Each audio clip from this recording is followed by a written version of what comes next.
How to turn on or turn off high contrast keyboard on the Samsung Galaxy S24 series. First, tap on the home button to go back to the home screen. From the home screen, swipe down at the top, then tap on the settings icon. Next, in the settings page, we then scroll down and tap on General Management, then tap on Samsung Keyboard Settings.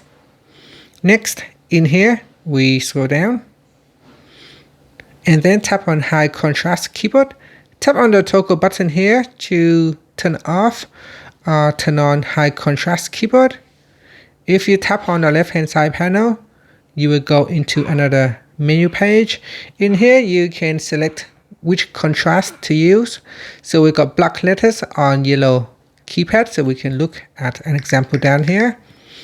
We can select white letters on black keypad, or we can select yellow letters on black keypad, or white letters on blue keypad. And that's it. There are 4 options for you to choose, so select one of the 4 options.